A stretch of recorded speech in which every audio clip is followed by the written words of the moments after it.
तो आज हम बात करने वाले हैं कड़ी पत्ते के बारे में। कड़ी पत्ते की बहुत ज़्यादा डिमांड आ रही थी कि आप इसे लगाते कैसे हैं, सही तरीका क्या है, प्लांट की ग्रोथ नहीं हो रही है। तो सारी चीज़ों के बारे में सवाल करेंगे प्रवीण मिश्रा जी से और इन सवालों के जवाब लेंगे कि आखिर ये कड़ी पत्ते को लगाने का सही तरीका क्या है।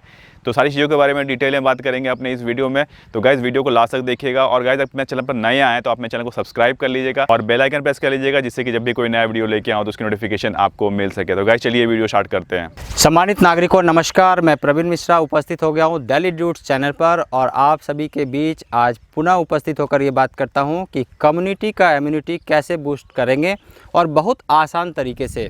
ज़्यादातर समय में मिस्टेक यहाँ पर होती है कि हम कोई भी प्लांट नर्सरी से लेकर आते हैं और उसे किसी भी तरह से चलाना चाहते हैं जिसमें से हमारे पास सिर्फ और सिर्फ मिट्टी और गोबर का खाद होता है और यहीं पर मिस्टेक शुरू हो जाती है, क्योंकि एक समय तक आपके पौधे मिट्टी और गोबर के खाद में चलने लगते हैं और आपको फील होता है कि पौधे ठीक चल रहे हैं। लेकिन जब जब जिस कंडीशन में, जिस सिचुएशन में और विपरीत परिस्थिति में पौधों को पोषक तत्वों की ज़रूरत लगती है, वहाँ पौधे स्ट्रगल करना शुरू कर देते हैं और पौधे बढ़िया लॉन्ग टर्म में नहीं चल पाते हैं। तो लिहाजा इस विषय पर हम लोगों ने काम किया और काम करने के साथ साथ बहुत सारे लोगों से शेयर किया इस नॉलेज को कि वो उनका क्या इस पर रिएक्शन है और मिट्टी का फार्मूला बनाया जिससे वो आप तक भी पहुंच सके। आज बात होगी कि मिट्टी के फार्मूले में हम लोग 2.5 किलो के सैंड का फार्मूला पर बात करते हैं और ये 2.5 किलो के सैंड के फार्मूले में यदि आप ये लगाते हैं कड़ी पत्ते को तो ये भी शानदार परफॉर्म करता है। पौधों के लिहाज से हम लोगों ने छोटी छोटी तरकीब पर काम करना शुरू किया है और ये जब भी हमारे साथ जो मेंबर्स होते हैं, ग्रुप मेंबर्स होते हैं, वो सीखते हैं, जानते हैं और उनका भी फीडबैक आते रहता है कि पौधे कैसे चल रहे हैं, तभी जाकर हम आपको भी बताते हैं।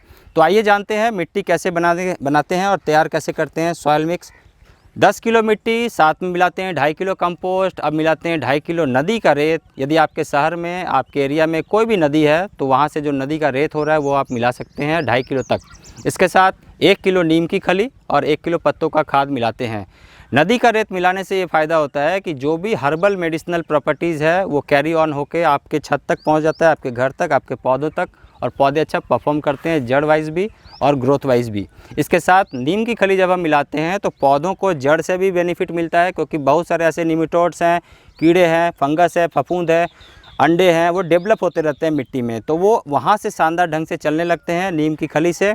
और जब कभी पौधों के टेक्सचर में भी, जब ये पौधा बड़ा होता है तो ये इसके टेक्सचर में भी ये नीम की जो गुण है वो यहाँ तक पहुँचती है, जिससे कि कीड़े कम लगते हैं। अब हम बात करेंगे जो हमने अपना काम किया है उस पर। 1 ग्राम पर किलो सॉइल मिक्स हल्दी डालते हैं, 1 ग्राम पर किलो सॉइल मिक्स खाने वाला चूना डालते हैं और इसके साथ ही 1/2 ग्राम पर किलो सॉइल मिक्स काली मिर्च का पाउडर भी डालते हैं। तो ये सारी चीज़ों को अच्छे से मिट्टी बनाकर जब हम पौधे लगाते हैं तो पौधे शानदार ढंग से परफॉर्म करते हैं और आप खुद भी अनुभव ले सकते हैं। यदि आपका अनुभव सही रहा तो आप कमेंट बॉक्स में लिख कर भी बता सकते हैं। बात करते हैं कि पॉट का सिलेक्शन और उसके साथ ही पौधे की लगाने की तरकीब, गमले में किस तरह से हम पॉट फिलअप करते हैं। तो हम सिंपल फॉर्मेट में ये बता रहे हैं कि भारत देश में या भारत के बाहर भी आप बहुत कुछ ज़्यादा कुछ बड़े लंबे लिफाफे में न जाएं, आप बिल्कुल शानदार ढंग से ये सारी चीज़ों को कर सकते हैं। आपके लिए ज़रूरी है सबसे पहले तो एक पॉट का सिलेक्शन कीजिए। तो आप यदि कड़ी पत्ता लगा रहे हैं तो 12 इंच स्टार्टिंग में या फिर 14 इंच 18 इंच तक के गमले आप ले सकते हैं, और लंबे चलाना चाहते हैं तो एक रेनी सीजन के बाद इनको आप 24 इंच के बड़े गमले में भी या फिर 100 लीटर के ड्रम में भी आप लगा सकते हैं। अच्छा, हाँ, लेकिन शुरुआत में आप कम से कम 12 या 14 इंच के गमले में लगा लीजिए। और लगाने की तरकीब ये होती है कि जैसे इस तरह से एक सुराख होना चाहिए, सुराख के साथ ही हम लोग इसमें 45 डिग्री एंगल पर ऐसे इस तरह रख देते हैं या 30 डिग्री एंगल पर इसे रख देते हैं टीकरी को। अब हमारे पास यदि सूखे पत्ते हैं तो हम सूखे पत्ते को डालते हैं। यदि आपके एरिया में सूखे पत्ते नहीं हैं और आप परेशान हो रहे हैं कि हम क्या करें, तो आप इस तरह का घास भी ले सकते हैं। ये हरी वाली घास है, इनको अच्छे से कहीं से ले आइए और इसके बाद सुखा दीजिए। सेमी शेड में सुखाना है, ज़्यादा धूप में नहीं सुखाना है, बिल्कुल सेमी शेड में सुखा के इस तरह से बना के आप इसके नीचे डाल सकते हैं। ठीक है, शानदार ढंग से परफॉर्म करेगा और यहाँ पर ये एकदम सिस्टम से काम करना शुरू कर देगा। इसके अलावा भी यदि आपको लगता है कि हमारे पास घास भी नहीं है तो क्या करें, तो आप इसके अलावा आप कोकोपीट भी डाल सकते हैं, एक लेयर वहाँ पर टिकरी डालने के बाद कोकोपीट का लेयर भी डाल सकते हैं। अब घास के ऊपर हमने थोड़ा सा कोकोपीट भी डाल दिया है। ठीक है सर। तो इसके बाद हम डालते हैं मिट्टी।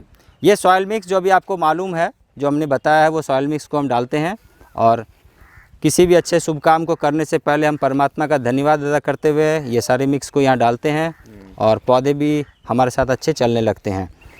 तो आप डालना है आपको, जैसे आपने 50% तक ये मिट्टी डाल दिया। अब हम बात करते हैं कि प्लांट हमारा इस तरह से मिल गया हमें, तो क्या करेंगे। नर्सरी से लाए हुए प्लांट में से ये थोड़ा थोड़ा मिट्टी निकाल दीजिए।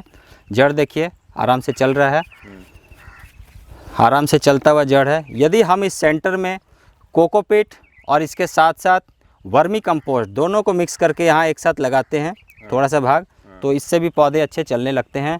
तो ये मिक्स बना हुआ है, कोकोपीट और वर्मी कंपोस्ट का मिक्स इसमें हम शानदार ढंग से सेंटर में लगा दिया और इस पौधे को ऐसे पुटअप कर दिया। पुटअप करने के बाद हम इसमें और भी मिट्टी ऐड करते हैं और जैसे जैसे आपका प्लांट ग्रोथ होगा वैसे और भी मिट्टी हम ऐड करते जाएंगे। तो ये हमने ऐड कर दिया है। ये आपका मिट्टी मिलाकर कुल 70% तक आप गमला भर सकते हैं। जी सर। लगाने की जब बात हो गई, ये हमने लगभग 70% तक मिट्टी इसमें डाल दिया है और इस प्लांट में जो टेढ़ा मेढ़ा था वो टेढ़ा मेढ़ा को हमने थोड़ा कोशिश किया अपने लिहाज से सही करने का, और जैसे जैसे प्लांट आगे बढ़ेगा तो ये ठीक होता जाएगा। कड़ी पत्ता के बारे में बातचीत चलती है तो ये जानकारी दे रहे हैं कि आप इसकी चटनी, आप इसकी छोटे छोटे जो तड़का मार रहे हैं अपने घर में किचन में, वहाँ पर आप यूज़ कर सकते हैं। कभी भी आप गार्निश कर रहे हैं, कोई आपने रेसिपी बनाया, वहाँ भी आप यूज़ कर सकते हैं। इसके अलावा आप यदि इसके पानी से बाल भी धो रहे हैं तो वो भी कारगर होता है। तो कुल मिला के ये कहना है कि आप यदि इन सारी चीज़ों को करेंगे और पौधा को अच्छे से चलाएंगे तो ये शानदार चलेगा। अब जब भी कभी हम पौधा लगा लेते हैं तो उस समय में हमें पानी भी देना होता है, और ये पानी बिल्कुल इतना देना होगा कि इसमें कीचड़ ना बने। प्लांट में हमने इतना पानी डालना है कि यहाँ पर एक मिट्टी की सौंधी सी खुशबू चलता है और प्लांट एकदम से सक्सेस होता रहे। पौधे को पानी देने का तरकीब है कि यहाँ पर हम जो पानी देते हैं तो ऊपर पत्तों में भी पानी दें, और इनको प्लेसमेंट करना होता है जहाँ पर डिफ्यूज लाइट हो, डायरेक्ट सनलाइट ना लगे लगभग 7 दिनों तक। और रेनी सीजन में हम इसके बाद इवनिंग के टाइम में प्लांट को शिफ्ट कर देते हैं अपने छत पर, ऐसी जगह में जहाँ पर आने वाले दूसरे दिन 2 से 4 घंटे की धूप मिल जाए। धूप बहुत ज़रूरी है क्योंकि ये गर्मी का वेदर कंडीशन में चलने वाला प्लांट है, और फरवरी मार्च से लेकर सितंबर अक्टूबर नवंबर तक इंडियन क्लाइमेट में ये बिल्कुल शानदार ढंग से चलता है। नवंबर के बाद ठंड में थोड़ा सा इसके पत्ते झड़ जाएंगे, फिर भी ये साइलेंट होकर चलते रहेंगे और फिर फरवरी के बाद चलेंगे। पुनः उपस्थित होऊंगा नई नई जानकारी के साथ, तब तक बहुत ध्यान से रहिएगा। Thank you very much, take care. तो गाइस, आपको मेरा ये वीडियो कैसा लगा कमेंट बॉक्स में कमेंट करके ज़रूर बताइएगा। अगर आपको मेरा ये वीडियो पसंद आया तो प्लीज़ जाते हुए एक लाइक करके ज़रूर जाइएगा, और फिर मिलते हैं बहुत ही जल्दी नेक्स्ट वीडियो में। तब तक के लिए टेक केयर, नमस्कार।